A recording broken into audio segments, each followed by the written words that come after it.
pessoal, tudo bem? Está começando agora mais um Na Faixa. E por aqui eu nem preciso dizer, programas culturais gratuitos ou a preços populares, para a falta de dinheiro não ser mais desculpa para ficar em casa. Se liga só no programa que preparamos para você essa semana. A Edna é uma espécie de guardiã da Biblioteca Luiz Braille.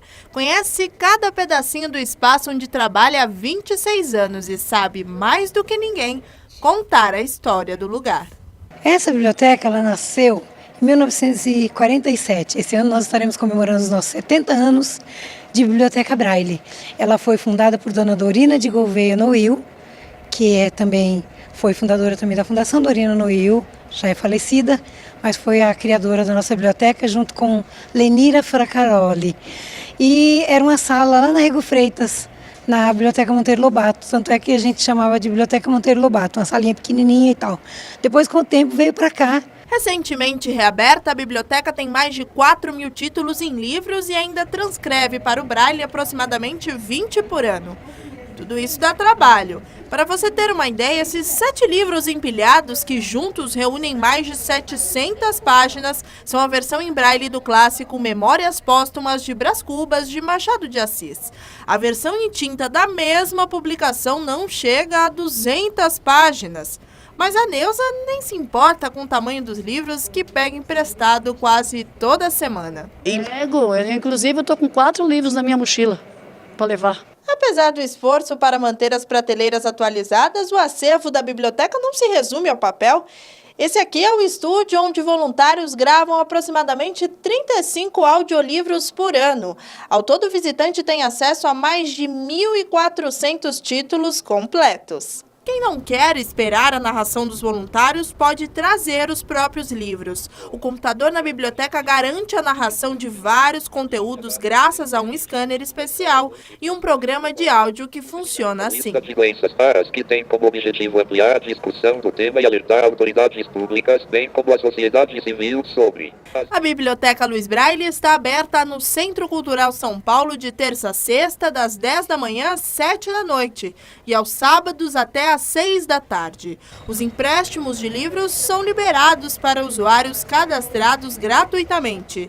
Para mais informações, acesse centrocultural.sp.gov.br/Biblioteca Luiz Braille.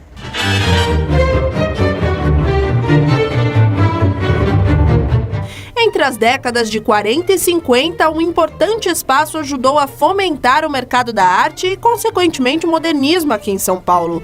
A Galeria Domus é o tema de uma mostra em cartaz no Museu de Arte Moderna. Bom, nós temos que pensar que essa galeria surgiu em 1947. Estamos falando de um período do pós-guerra, em um período em que São Paulo estava se tornando uma grande metrópole, né?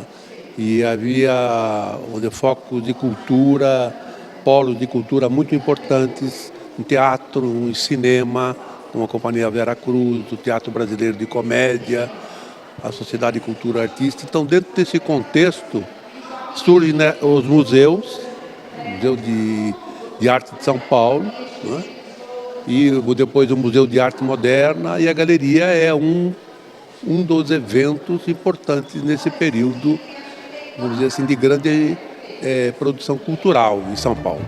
Nos 5 anos em que funcionou, a Galeria Domus fez mais de 91 exposições com vários artistas conceituados. Aqui na mostra, todas as obras expostas estavam no próprio acervo do MAM.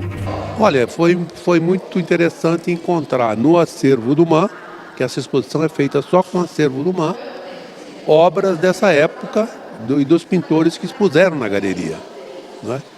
Mostra que esses pintores que estavam, alguns, começando a procurar um mercado de venda de quadros naquela época, que era muito precário, né?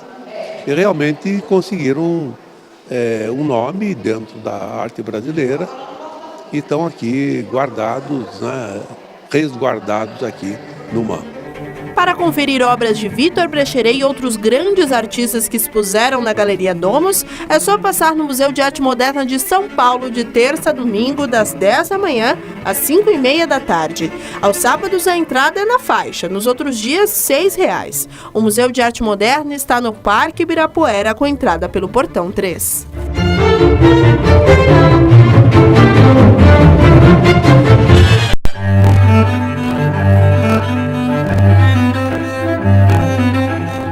Laurinda é o nome de batismo, mas foi como Laura Cardoso que esta filha de imigrantes portugueses se tornou conhecida em todo o Brasil. Aos 15 anos, ela estreou como atriz, começando uma carreira marcada por mais de 110 trabalhos realizados no rádio, teatro, cinema e televisão.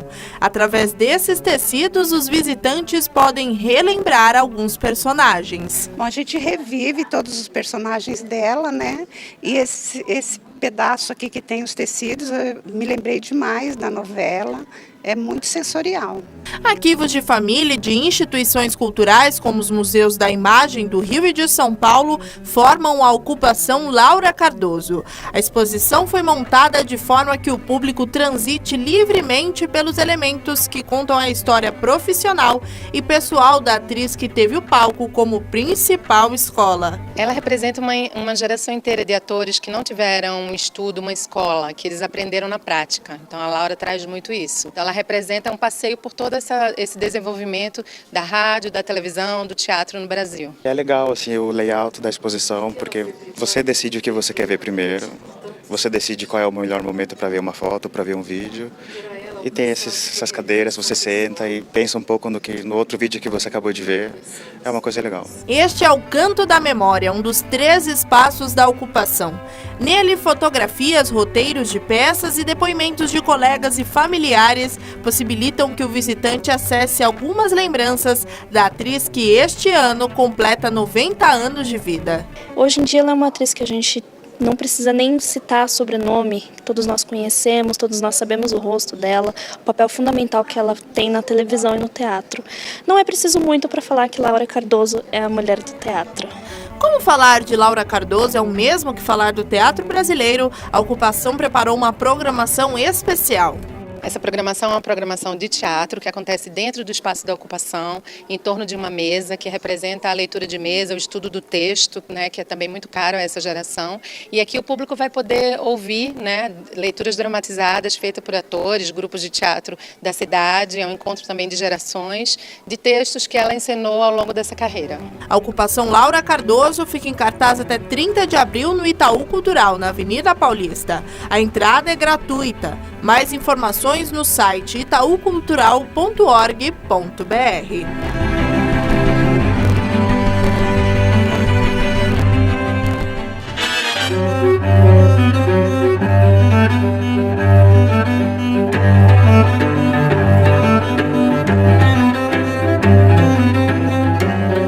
Em 2017, a beleza desses traços é praticamente incontestável, mas em 1917, quando esses quadros foram expostos pela primeira vez, a história foi bem diferente.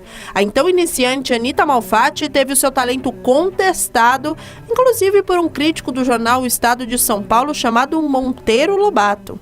É isso mesmo, o criador do sítio do Pica-Pau Amarelo foi responsável por uma dura crítica ao trabalho de Anita, conhecida como paranoia ou mistificação. Vamos dizer que foi a primeira exposição no Brasil que trouxe essas linguagens mais ousadas, que eram as linguagens modernas. São Paulo até então estava acostumada com exposições, poucas exposições e exposições mais tradicionais, que não fugiam muito à regra.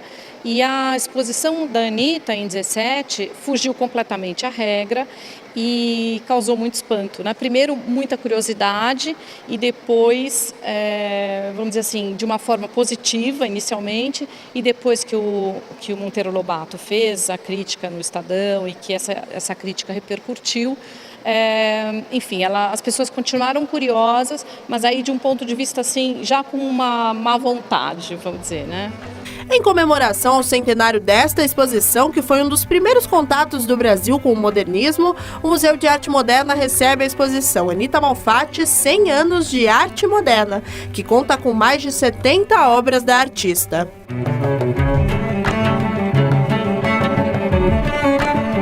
A influência no modernismo, os retratos e a cultura popular. Na mostra é possível conferir várias fases criativas da pintora. A exposição, ela vem mostrar uma Anita Malfatti mais ampla do que a Anita que é mais conhecida, que é essa Anita de 17, a Anita que expôs na semana de 22 também.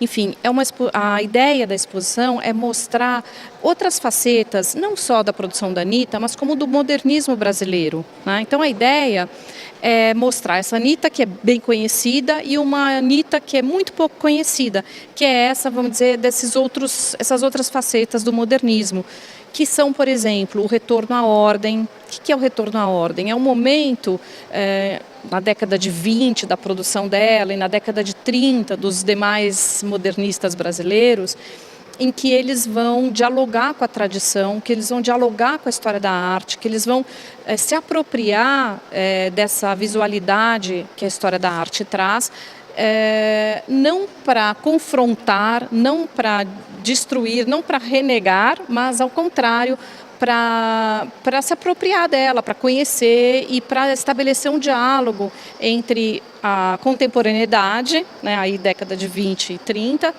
e a história. A exposição Anita Malfatti 100 anos de arte moderna está no MAN, de terça a domingo, das 10 da manhã às 5h30 da tarde. Aos sábados, a entrada é na faixa, nos outros dias, R$ 6. O Museu de Arte Moderna está no Parque Ibirapuera, com entrada pelo Portão 3.